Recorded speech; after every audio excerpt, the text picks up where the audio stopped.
में जातीय समीकरण ही सब कुछ नहीं होता। बड़े और चर्चित नामों के सहारे एक ऐसी छवि भी बनाई जाती है जो पार्टी को मजबूती देती है। 2014 के बाद से कई राज्यों में ऐसा देखा गया।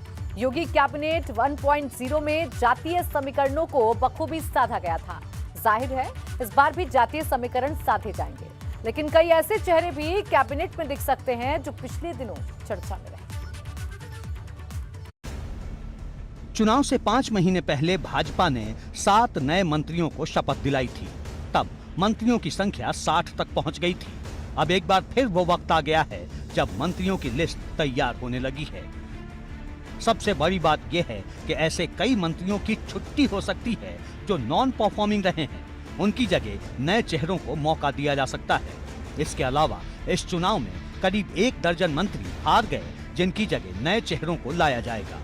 जबकि एबीपी गंगा को ये भी खबर मिली है कि कई पुराने चेहरों की तरक्की हो सकती है, मतलब उन्हें राज्य मंत्री से कैबिनेट का कद दिया जा सकता है। और एक बड़ी बात ये भी है कि नए चेहरे इस बार योगी 2.0 में नजर आ सकते हैं। माना जा रहा है कि कई ऐसे चेहरे भी दिखाई देंगे जो चुनाव नहीं लड़े हैं। ये चेहरे संगठन वाले हो सकते हैं। देखिए, पार्टी लेवल पे अगर बात की जाए तो यह क्षेत्रीय संतुलन बनाया जाता है, और क्षेत्रीय संतुलन में अवध या पूर्वांचल, इन सारे जगह से एक एक प्रतिनिधि अवश्य होंगे, क्योंकि सब जगह इस शासन का पूरा फोकस हो और चारों तरफ से रिपोर्ट शासन को मिले। इसलिए कैबिनेट में भी इन चीज़ों को जरूर तवज्जो दी जाएगी। जिन नए चेहरों को योगी सरकार 2.0 में जगह मिल सकती है, उनमें से कुछ की चर्चा लखनऊ से दिल्ली तक है। चाहे वो नोएडा से बड़ी जीत दर्ज करने वाले पंकज सिंह हों या फिर बलिया में भाजपा का झंडा गाड़ने वाले दयाशंकर सिंह। रायबरेली में कांग्रेस का खेल 2024 में बिगाड़ने के लिए अदिति सिंह का भी कद बढ़ाया जा सकता है।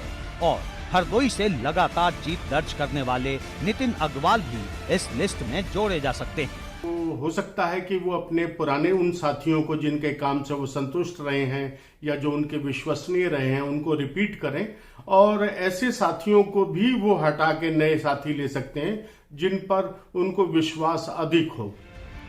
नए चेहरे अपनी जगह और जातीय संतुलन अपनी जगह, क्योंकि चुनाव से पहले जब मंत्रिमंडल का विस्तार हुआ था तो अगड़े पिछड़े की बराबर हिस्सेदारी देखी गई थी।